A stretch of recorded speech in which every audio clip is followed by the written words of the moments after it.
Good morning, good afternoon, and good evening to all the attendees from across the world. Thank you for setting aside your valuable time to attend this jointly hosted webinar today, entitled Reinventing Recognition. By way of introduction, my name is Michael Winters, and I will be moderating the session today. I'm the Business Development Director for Online Rewards UK, and my remit also extends across Europe and beyond. I've worked in the reward and recognition and employee benefits environment for over 15 years across a very broad range of industry sectors. So on to the general housekeeping. The webinar duration is 1 hour, so we intend to finish promptly at 4 p.m. GMT, 11 a.m. EST. The format of the webinar will be 2 presentations, including some interactive elements. Then, to conclude the webinar, there will be a question and answer session. Please feel free to post questions throughout the webinar in the control panel feed at the foot of the page. We will save them until the end of the 2 presentations. Now, before I introduce today's 2 speakers, there is a slight note of caution, as all 3 voices you will hear are from people called Michael. A popular name, I know, however, somewhat monopolizing this webinar today. And so to begin, brief introductions regarding our 2 presenters. The second presenter is Michael Levy, CEO of Online Rewards, a leading global provider of bespoke online reward solutions with offices in the US and UK. Michael has been instrumental in delivering over 400 international customer programs and is a respected industry speaker with engagements across the world. The first of our speakers is Michael Rose, an independent reward consultant with directorial corporate roles and accolades, including Compensation and Benefits Professional of the Year and VP Reward for the CIPD to his name. He is also an accomplished speaker, media commentator, and author of numerous books, including a most recent 2nd edition in 2018 of his book, Reward Management. So, without further delay, I now pass you over to Michael Rose to commence today's session. Title of the session is Reinventing Recognition. So I'm going to try and find 2 or 3 things that we're doing that I think we can do that can influence that. So let's just make a start and talk about recognition and engagement. So recognition and engagement is, are intimately linked, and there's a huge amount of evidence of the relationship between the 2. The the evidence has been well established around engagement, and I'm not going to dwell on that. I'm going to look at recognition as it fits into it. So as I talk about recognition, let's just say, what do I mean? There are many definitions, but I think one of the slickest one and the simplest one is one that goes back to 1993. It's from the Blanchard and Johnson 1 Minute Manager, and that is one that says catching people doing something right. That's about the simple point of just catching people doing the right thing. The reality is that many people are hardwired. We are actually hardwired to find fault in things, to find errors. And as an engineering director once said, my people know when they're doing a good job because I'll tell them if they're not. Recognition is about trying to counter that. So, and one of the things I want to say about recognition and differentiating for the future and reinventing it to some extent is that we need to differentiate between recognition and recognition schemes. So let's just talk a little bit about recognition and engagement. Let's kick off with what your views are. So let me just pass over to Jim to run a quick poll to gauge a view of the people on the call about what they see about that relationship. Jim, do you want to pick that up? Sure, we're conducting the poll right now. If everybody can select one of the options from the answer boxes, if there is a direct link between recognition and engagement. Looks like we've got some answers coming in already. We're at about 71% voted.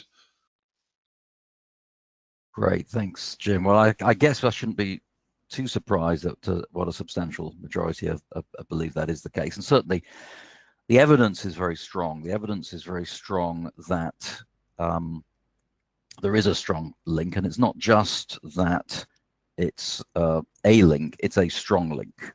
And if we look at some of the evidence that exists, most most ways of measuring engagement include a component of recognition. Certainly, recognition has featured around motivation for many years. You can go back to Hertzberg and Maslow, both of whom talked about recognition as a core part of their approaches. But certainly nowadays, as we're talking about engagement, it's very much the case. And I'll just share with you one piece of evidence. There's loads, but let me just share with you one, because that's a well-researched, data-driven piece of evidence. And I guess many people are familiar with the Gallup organization, a big global business which is around polling, and one of their lines is the Gallup Q12. Maybe people on the call, some people have used that.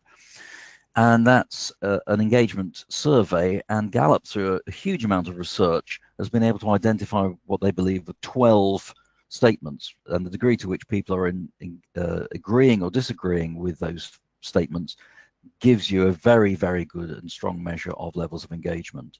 And amongst the 12, one of them is this one: in the last 7 days, I've received recognition or praise for good work. And not only is it therefore just one of the 12, but actually Gallup go further than that and say that it's one of the 6 most powerful.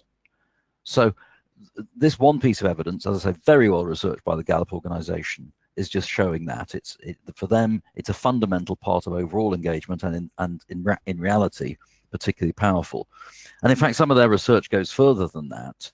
And there's a lot written. You could look it up. There's a number of books on the subject. One is, I'm just going to quote from How Full Is Your Bucket, a great book. And they're saying that they found that individuals who received regular recognition and praise increase their productivity, increase their engagement amongst colleagues, are more likely to stay with their organization. They receive higher loyalty and satisfaction scores from their customers, and they even have better safety records and fewer accidents on the job. So there is substantial data on the subject. But if you want to move further than that and just talk at a very kind of face validity level in terms of the way we react, look at this quote from a piece of research of a few years back by the CIPD. And this is an individual. Look what she's saying. Recently, we were very busy, and a few of us worked a lot of hours to help out, but you didn't get any thanks for it. We just were not appreciated at work. If someone were looking for a job, I wouldn't tell them to get one where I work. Now, this individual, Susan, she's not asking for more money. She's not asking for bonus. She's asking for simple, basic acknowledgement and recognition. And, look at the net promoter position of that. Is Susan engaged? Clearly not. She's certainly not going to be a great advocate for the organization. So we've got some stronger evidence, but that's qualitative as well as quantitative. And I think many of us who read that quote will be able to reflect back to points in our careers where maybe not exactly that, but things of that kind have happened. We've done a piece of work never even acknowledged. So one of the things I think, one of the ways we've got to get around that is to take a more strategic view on recognition. So I think one of the kind of reinventing points is to move away from recognition equals recognition scheme to recognition needs to be considered strategically. Now, commonly, people are using some sort of engagement or attitude survey, and they may find there's some sort of recognition gap. Maybe there isn't a level of recognition going on because people are saying they are not praised or acknowledged for the great work they're doing. And many organizations at that point go to that left-hand box and say, okay, we've got a recognition problem, let's put in a recognition scheme. And you go off and buy an off-the-shelf system and you put it in, and it may have an effect, it may have a positive effect, but I'd argue that the real way to do that is to take a much more strategic approach and look at schemes very much in the context of the strategy overall. Because to maximize value in terms of the overall spend, you've got to look at this holistically.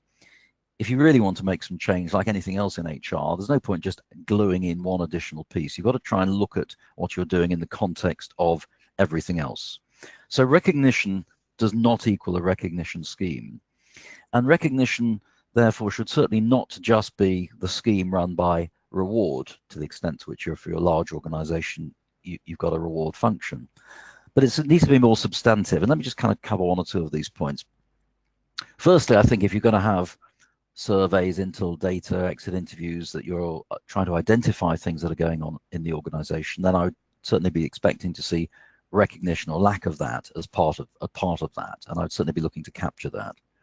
More fundamentally, of course, if you really believe in it, if you've got a recognition issue, presumably, many people say this, it should be part of our culture. Now, some organizations have an EVP, employee value proposition. Some people talk about the deal. Whatever you talk about, it's what's it like to work around here?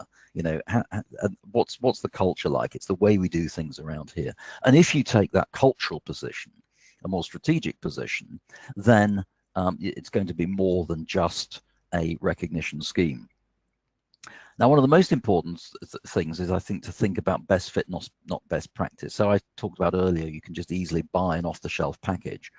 I would advocate against that. I think you should look at what's the best approach for the organization, and then find the right technology solution, if that's an approach that's important to you, or whatever the solution is that's going to meet the particular needs. And I have seen too many people buy a product which doesn't necessarily allow them to do that.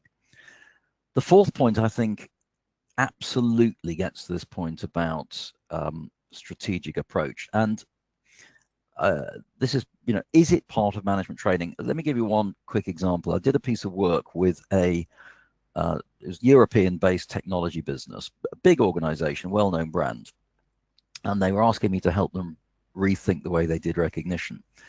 And they had some good programs running, and it was popular and so on and so forth. But one of the questions I asked, as I always ask, is to what extent does recognition feature as part of your management training? To what extent is recognition sitting in the management kit bag? To what extent do your managers know about recognition, how to do it? And the answer, actually, in this pretty sophisticated business was, we don't have that. It's not in our training. And in fact, I found that working with many other organizations. So actually, one of the key parts of the project became the way in which we build recognition. British Airways, they made 3 statements. This is going back a few years. We've caught up. Great. That was the reward is about pay or compensation. Incentives are about meeting targets, and recognition is about saying thank you. Now, we may or may not use those words. This was a while back. The word reward has been used differently now, but nevertheless, what I think is brilliant about that is the ability to try and distill these differences in just a few words. And I think, I wouldn't necessarily use exactly those words, but I think if any organization could take that little model and say, so how would that work for us? What would the 3 or 4 bullet points be to seek to differentiate between these different components? Because, as I say, they are very different. So an interesting way to look at it is if we look at the relationship between recognition and incentives. So recognition is about values, incentives are about outputs. So if we look at the difference, the way recognition makes impact is about the message, whereas incentives, it's all about the money or the prize. And I've certainly seen an organization where I did some work with them, where when we interviewed a lot of the managers who'd done some kind of recognition stuff, and we said, what's the most important thing for you? They said it was the money, the value of the money that people got. And when we asked people who'd been touched by the recognition program that they had, and we said, what was the most important thing for you about this? Well, almost all said it was getting a letter of recognition. It was getting a letter. Nobody's ever said that to me before. So there was an interesting misunderstanding between the management and the what actually was happening. Because the cost, of course, is relatively high of incentives, whereas recognition could be low and almost nothing. And I'll explain that a bit more in a moment. There's some theories about them, reinforcement expectancy. And maybe the last one is interesting. You've got to pay people. You don't have to incentivize, but you've got to pay people. But recognition is much more of a gift. And I think this concept of recognition as a gift is important as we look at the approach to recognition. So if we look at the approach to recognition, and we can think about the way in which we can do that, I think the way to look at it is as a journey, or as at least a continuum about recognition. So when we think about recognition and programs, it goes really from the informal through to the formal. The day-to-day, the basic thank you. The local informal may be announcing at team meetings, maybe doing a little more, and then ultimately you can get some big formal programs. And many people have all sorts of programs running. But I think the common approach is to go to the right-hand side, whereas I think actually you should start at the left-hand side. Start with the day-to-day, start with the behavioral change, start with what you can do around training managers and others, and then work through to make it more effective, but or to build on it as appropriate. I think if you start on the right, you're starting in the wrong place, and the left-hand side, it starts to get to the essence of what recognition should be about, catching people doing something right. Let me just pass over to Jim for one more quick poll and see how we go with that, and hopefully the technology will be working nicely. Jim, do you want to pick this up for the next poll? Sure. So the next poll question we're going to ask you is, how effective are social/mobile tools in delivering meaningful recognition? So choose one of the answers from very effective, slightly effective, not effective, or at the end of the spectrum, negative. So we've got people voting. Take a moment to just choose one of those answers. We're about 60% of the results are in, so we'll just give you a couple more seconds here. All right, so we're above 70% voted, so I'm going to go ahead and close the poll out and share the results with everyone. So very or slightly. Okay. Thanks, Jim. Sure. Thanks. Interesting. So it's very interesting that people say very or slightly. Occasionally, people will say, not effective. So clearly, people have, I suppose it's just reflecting the substantial changes that have taken place over time. And certainly, my experience is that in the right place, they can be, of course, hugely beneficial. And certainly, since I've been working around the recognition world, these things have changed a lot. And one of the there are many approaches that one can take. I'm going to talk a little bit about gamification, but I think technology overall has made some substantial improvements and to the way in which you can deliver things fast. One of the questions I get a fair bit is about organizations where you've got people scattered all over the place. But I think nowadays the reality is we've all got a mobile phone, a cell phone, we've got smartphones, we've got intranet systems in the organizations, and we're just actually receiving those messages commonly through those mechanisms. I think you mustn't lose the personal touch, and I think there's a danger you can, of course, become too impersonal. So it's great to be recognizing people through face-to-face and meetings and open meetings and so on and so forth. But nowadays the reality is that this can be and is a very efficient and effective way. Gamification, I just want to mention quickly around the use of technology, which I think is a particularly valuable way to think about. This is the idea that you're giving people, if you like, the opportunity to say, let's say, play a game.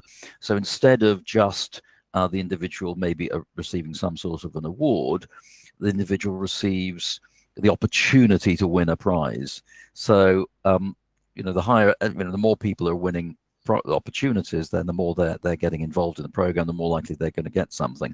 So one of the interesting things is it doesn't only make it easier to budget, but it allows each of the individuals to be a winner, even though some of them may get an award. So it's a very interesting kind of approach. And the psychology research also shows us that the participation in the opportunity to win a game, you do a great whatever it is you do, you get recognized, you get the opportunity to win something through some online program. The opportunity of actually doing that is as engaging and buzzy for people as just getting an award itself. Now, if you're going to use awards, be they through some sort of a gamification program or something else, then I think there are probably, in my view, these 5 reasons why it's important to use non-cash, to use some sort of an award rather than cash. Let me quickly go through those. There's loads of stuff in my books about this. The first one is on the right differentiation. As I gave the example earlier about the high value awards, which were being used to substitute for, can be used to substitute for salaries and so on. There's a danger that if you use cash, then people will use it inappropriately. So if you're using cash for recognition, then examples like when salary budgets are down, people will start to use those cash awards more to top up. Similarly, when bonuses are down, and I've seen that before. I think I may have mentioned that earlier. And it's confusing both for managers and for individuals. There can be a greater perceived value. You know, people just receiving a gift, the perceived value can be higher. It can certainly be more personal. And this is the point about the gift or the contract. You know, think of our own lives. To receive a really well-chosen gift rather than a check is much more impactful. Display, you can talk to your neighbors about the day's holiday you got, or the dinner out, or the whatever it is you received as part of you wouldn't talk to them about your bonus plan, you wouldn't talk to them about your salary increase. And then finally, there's memory value. There's lots of research that shows how salaries and bonuses, you know, people forget very quickly how much they got. Some people don't even note really how much they're getting. But you can get much more memory value out of these sorts of programs, out of non-cash awards. And the final couple of points is, if we're thinking about some of the things I've said, and we think about the impact that can be made and differentiating between cash and reward, let me just give you this little example. Take a very highly paid individual, somebody who's paid, let's say, £300,000 a year, big salary. You would not give that person a bonus of £150. That would be an insult.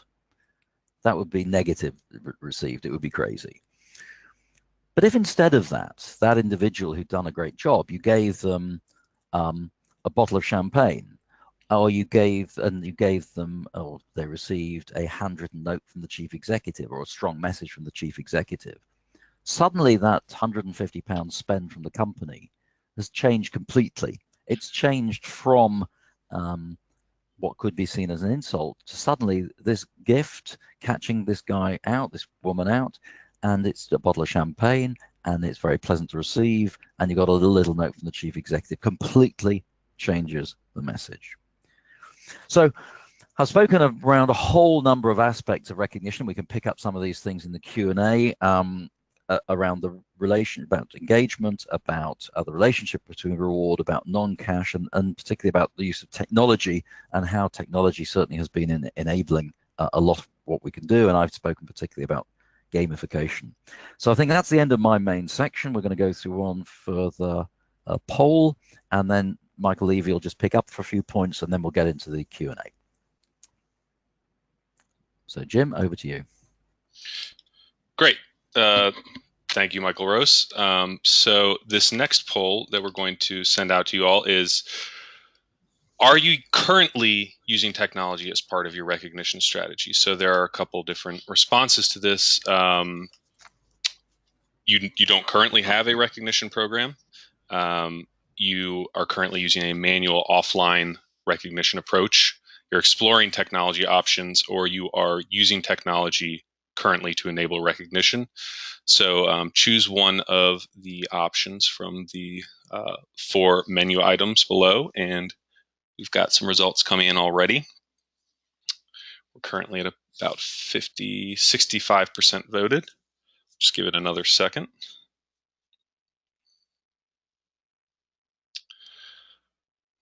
All right, 78. So I'm going to go ahead and share the results and let Michael Levy pick it up.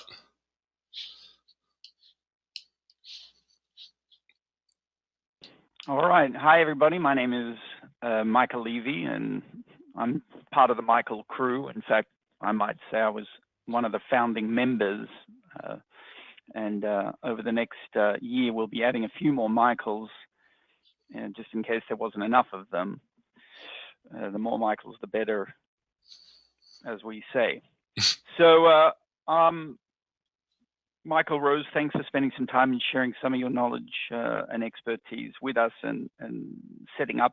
I don't want to be on the sales pitch side. I just want to share a couple of brief observations from being in the industry and the business for 20 years and working with a lot of different clients, both US and European, and some Asian and Indian ones as well, on what we're seeing out there and what the corresponding impact we're able to assess, and certainly what trends we see in terms of directionally, where things are going. So not as formal as a PowerPoint presentation, just a couple of data reference points to put it into context. First thing is, the influence of technology is significant in all aspects of our life. We all understand that. Let's look at that, from a numeric standpoint, and one of the biggest influences technologically is the presence of the device that we all, refer to as the smartphone, and its massive penetration rates, effectively pretty close to 100% of, the generations, at least the main generation in the workforce. We see when asking and surveying clients, no matter whether they be, manufacturing or retail,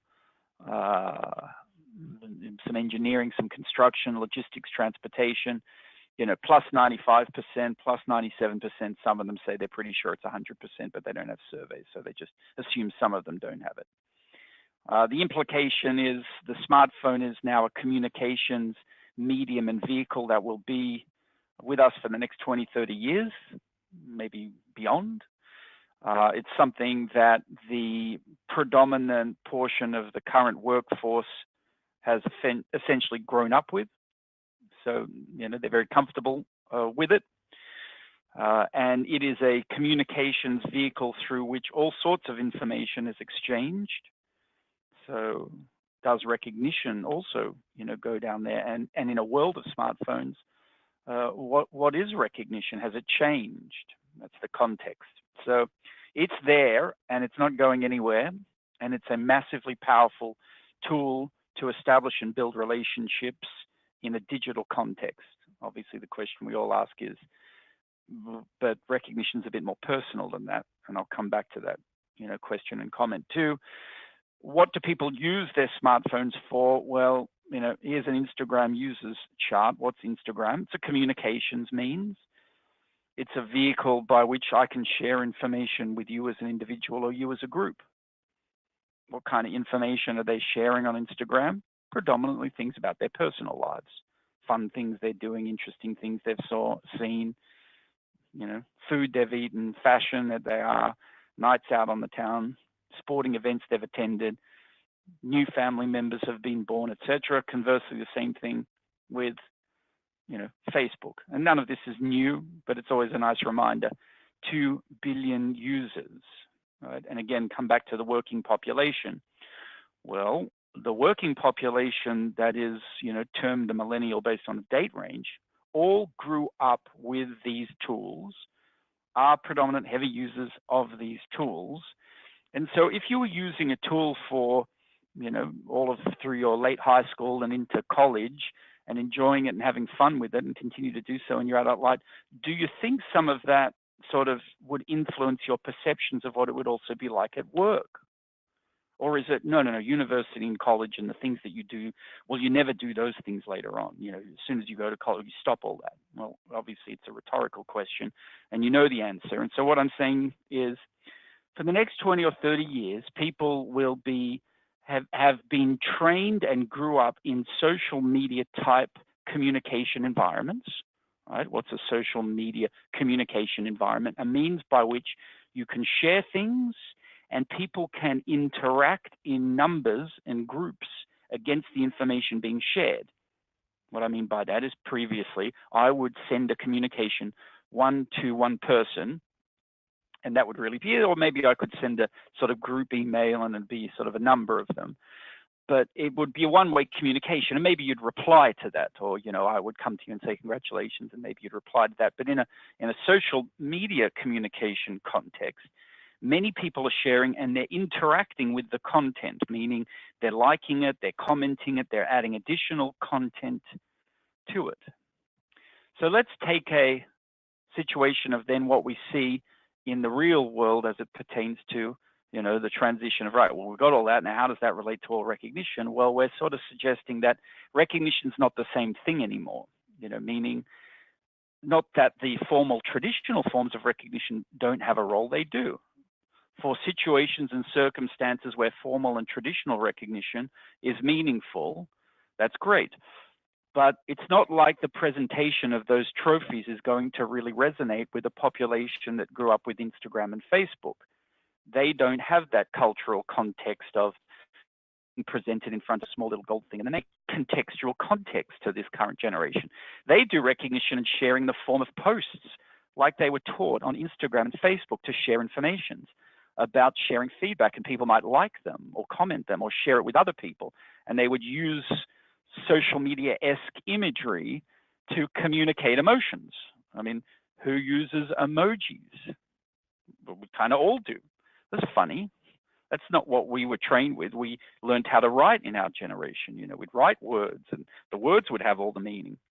But Facebook and Instagram said the words are good, but you can also use all this other stuff to communicate an emotion person to person. These images that you're seeing are what are called Giphies, all available, you know, sort of out on the internet. And they're conveying a sort of emotion beyond just the words. And then you have sort of social context commentary that's laid in as well. So all of a sudden now, in terms of communicating, which that's what recognition is, we're communicating appreciation for the efforts of another individual, can become more contemporary, can be more sophisticated, can be more dimensional.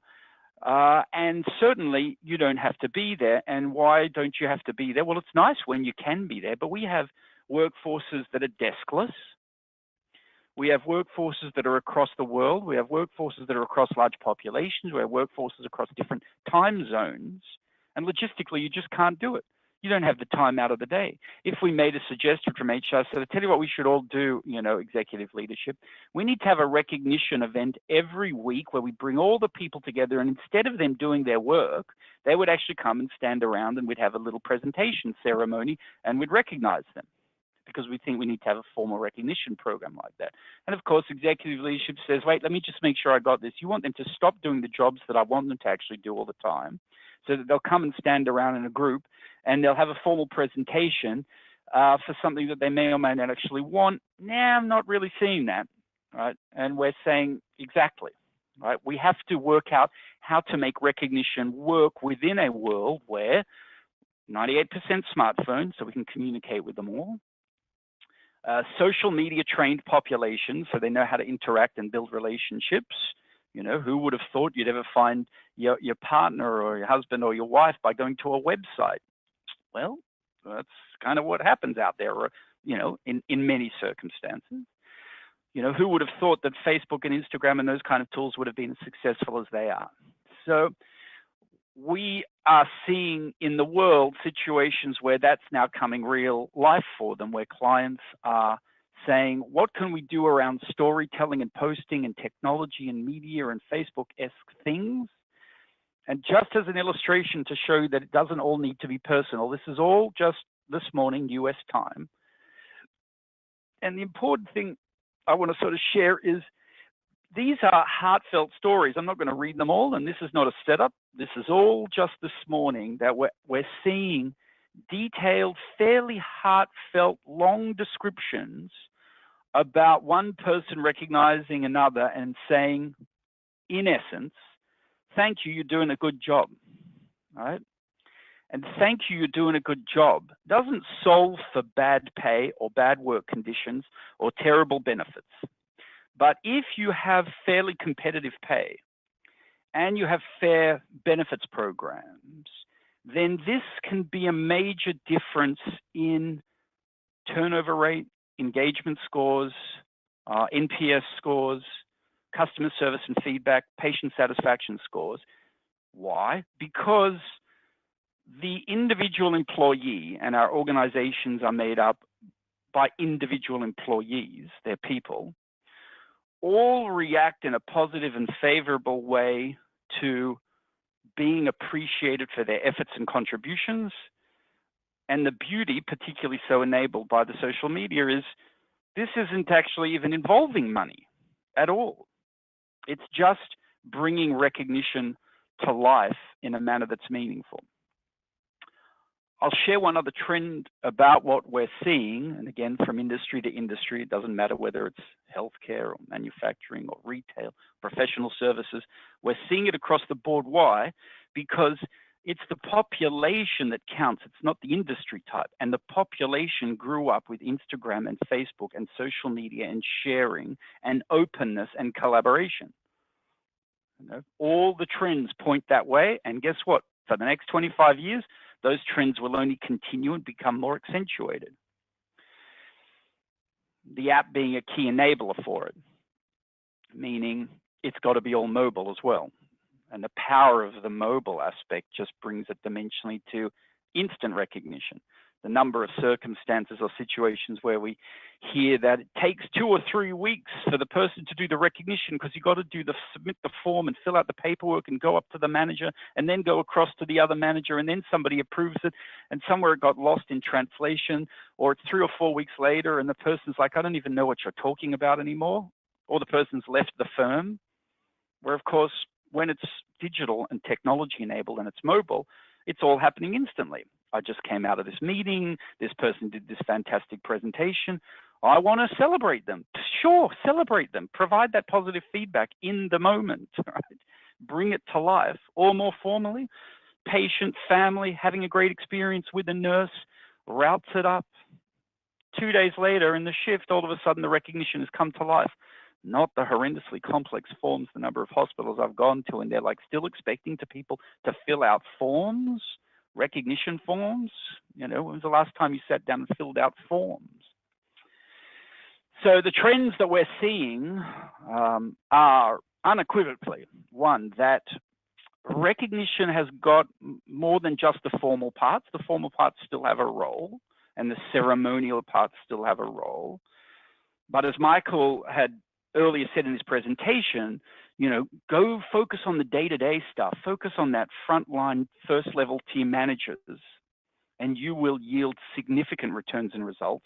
And that builds an underpinning or a framework against which you can begin to create a positive culture of recognition. A culture of recognition is a culture where people do genuinely appreciate each other for the day-to-day contributions that they make, not like a sort of, you know, artificial synthetic recognition program where every quarter we have to get like a whole lot of nominations and people are like, oh, did you get the nominations? Oh, I forgot the nominations. Well, let's award Jenny, or oh no, we awarded Jenny last quarter. Wow, geez, isn't there someone else we can, you know? So that's not what recognition is supposed to be about, and certainly is very out of date, you know, in the contemporary world. What we're seeing as the big trend line is to build a positive culture of recognition. It is certainly more than just a recognition program with some technology. It's actually beginning to move towards an employee experience. What is the employee's experience in working at this particular company? How do we bring various elements together? We've got wellness programs, and we've got recognition programs, and user service programs, and performance award programs, and sometimes safety programs or training programs. Let's begin to bring them, you know, all together so they're more unified. And the technology is what enables those programs to be operationally unified and to speak through the smartphone and other technology platforms with a common voice to the employee. So they go, oh, at the end of the day, I understand why I work for this company, and I value that I have a job at this company, and that the things this company does for me are valued, of which, again, recognition being a key enabler of all of that. All right, so with that, Mike, I'll pass it to you for some questions, and hopefully we can have some shared discussions as a group. Okay, so thank you very much to Michael Rose and Michael Levy for your contributions and insights. We're now on to the Q&A part of the session. I've been sent a number of questions in advance, so let's kick off. First of all, Michael Levy, to kick off this one. This question is if I wanted to take on an employee recognition initiative, how do I pursue it internally?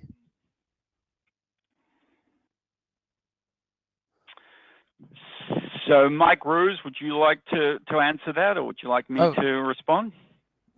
I can kick off if you like. I mean, certainly there's a business case to be made, because I've started to present some evidence, and there's lots more of evidence available which says recognition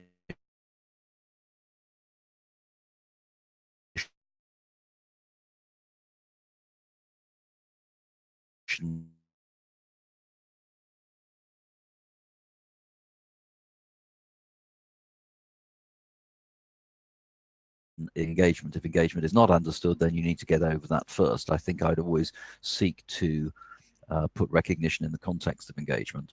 But I think that there is a lot of evidence out there, and it's well-researched evidence to show that recognition through engagement, through its impact on engagement, can have a direct positive impact on the organization success. And so that's one angle. The other angle is really from a cultural perspective. In what sort of organization are we trying to be, and does recognition fit?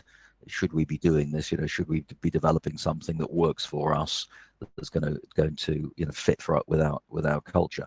And the final thing is the angle which is, look, in comparison with incentives, and I gave you a little point about the McKinsey work. Unfortunately, I couldn't speak to the slide itself. We had the problem, but there is a slide that you'll pick up when you get the pack, or when you look at the pack later, which is showing recognition can have as strong an effect as some of the cash that people are spending. So in terms of value for money, I think I could argue that recognition can have a much stronger value for money than some bonus spend. So I think if you put all that together, you've got some very strong arguments that pretty well most organizations should be investigating recognition.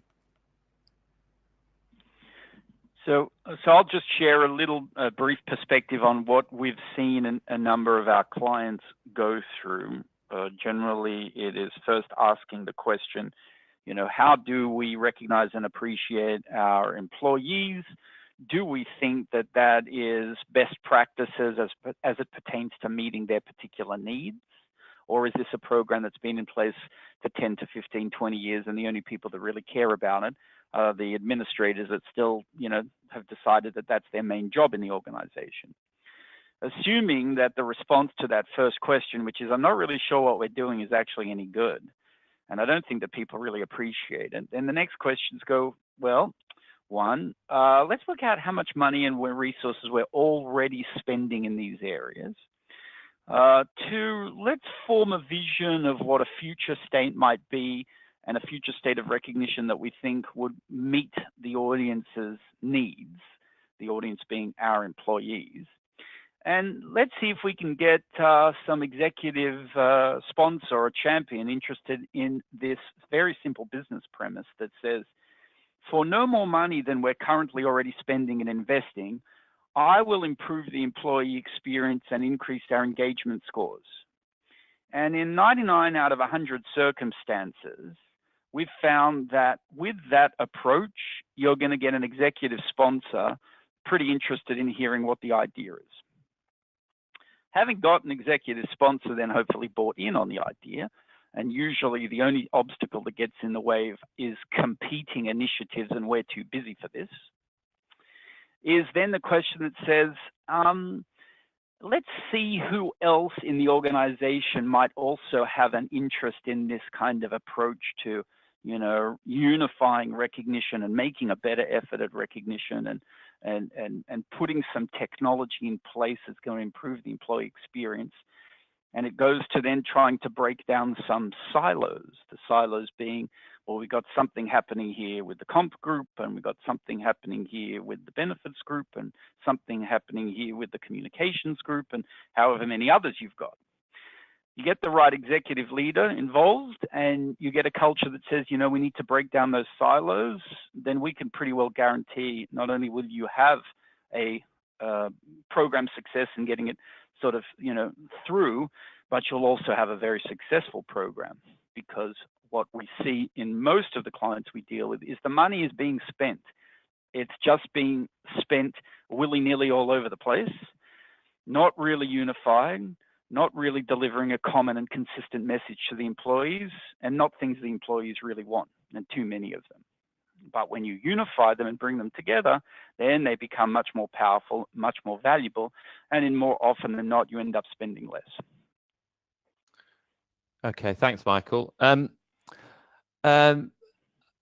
Another question that's come in: any tips on how to shift the business and line managers' desire to put in place an online voucher perks-based recognition scheme to get them to focus on non-financial recognition, saying thank you more? Shall I say something? Would you like to go? Yeah, yeah. I mean, I think the way to handle it is through whatever management kind of training you've got, to the extent to which you've got some sort of leadership or management first line manager training. You know, what is a good manager? What's in the manager's kit bag? To the extent to which that exists, then I think I just build recognition into that. So I talked about that earlier, didn't I? Which is all about, you know, the extent to which people put in the technology, or not the technology, the kind of the scheme before they do the management training. So I wouldn't so much argue the case of either or. I would say, you know, more subtly, this is the way we train and develop managers. And as we talk to them about, you know, I don't know, handling difficult conversations and performance managing people, and you know, effective communications and whatever else we're training and developing managers, then recognition simply becomes part of that.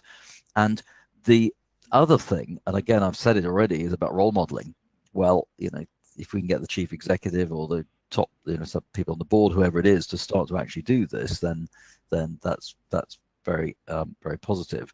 But I suppose, again, I'd look at some of the evidence, and that Gallup statement in the last 7 days have been positively, effectively recognized for some great work I've been done. That's not about technology or anything else. Now, you can use technology to deliver, you can use a scheme to deliver, but actually that's getting to the essence of recognition, which is some of the things Michael Levy was talking about, which technology can enable you to do. But ultimately, if you don't actually get to the essence of recognition, regardless of the delivery mechanism, it's certainly not going to be successful. So, and finally, I suppose the other thing to say is the really informal stuff costs you absolutely nothing.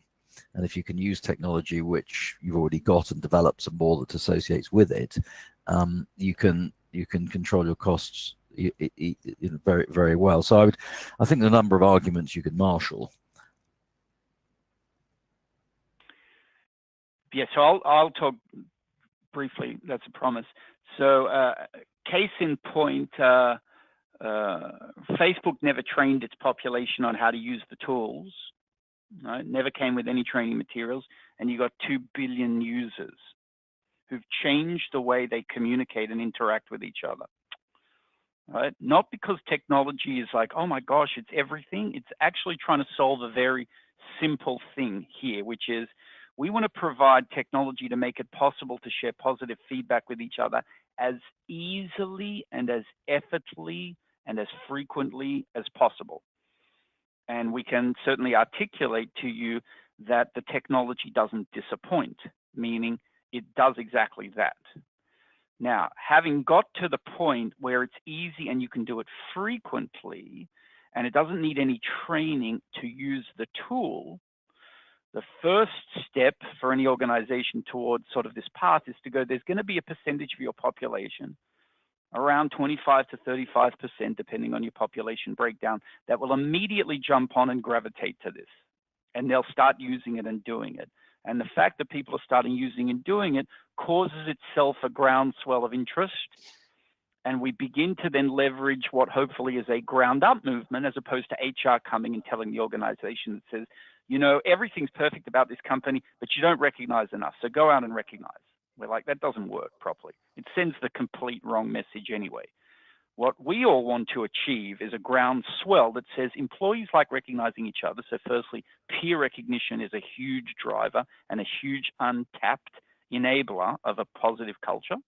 And as a result of the peers doing that, then you'll get a certain percentage of your managers interested in it pretty quickly, and they'll start using it and doing it.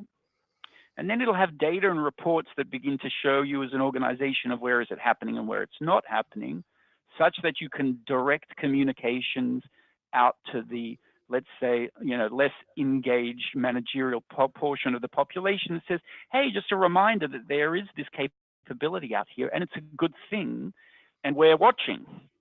So that's how we've seen most clients approach getting from a, let's say, a skeptical or an uncertain managerial level population into an engaged population.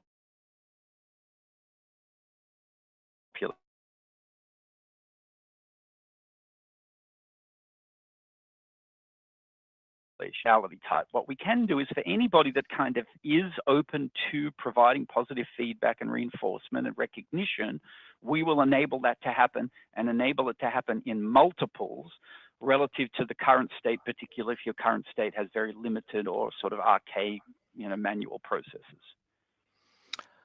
Thanks, Michael. Now, we've only got a couple of minutes left, so I don't know whether we can squeeze in one quick question. Trends were touched upon earlier in the presentation. So what are you seeing as the major current trends in recognition? Certainly for me, I think the increasing technology and the gamification. I think people are taking much more on about the message and building it into culture. So some of that stuff I was talking about before seems to be the case. People are seeing recognition much more as a component of engagement and actually leveraging off that. Yeah, we're seeing that when employees have stronger relationships with their peers and their managers, then their propensity to remain with the organization is greater. And that becomes a particularly interesting strategy in lieu of both the, at least certainly in the US, but I believe similarly in, in the UK, the employment situations, which is we're fighting for talent on one side. And, the other part of the trend is companies looking and revisiting, now they've got their payroll systems sort of working and their HRIS systems at some level of working. And so they've got their block and tackle infrastructure in place. They're beginning to ask this question sort of around, okay, what's the employee experience like here? What does it really mean to be working here at the organization? And outside of benefits and pay, what are the things that we're doing that is likely to attract talent, to retain talent, and to try and get the most out of their talent? And we see that being the trend, hopefully, for the next decade, which is let's create better places to work. If we create better places to work and better atmospheres, of which recognition is an enabler for creating a better, more positive place to work, then we're going to yield more from our most expensive expense line, which is the human capital and the people. And we'll also hopefully, make them enjoy coming to work more so that when they wake up in the morning, because I think the measurement of success of all this is a very simple question, which is if you poll the employees and say, how do you feel about, coming to work every morning? And they go, feel great. I like the people that I work with. I like the things that I'm doing and I'm challenged. I'd like to get paid more for sure. I'd like to have career development, sure, but I like it there. Then I'm like, great, that's kind of half the battle, if not more. And we believe that recognition will continue to be a growing influence in creating that positive employee experience. Great. So it looks like we're nearly out of time. So any questions not answered today will be followed up in writing post-session and sent on to all the attendees. The slides will also be available and a recording of today's session. Michael Rose's book, Reward Management, will be forwarded to all the attendees in the near future. And I will also be making direct contact for dispatch details and some webinar feedback. So a sincere thank you to everyone that attended today and for all the contributions. It's most appreciated. We hope you enjoyed the session, found it both informative and instructive. So on behalf of Rewards Consulting and Online Rewards, many thanks for listening and goodbye for now.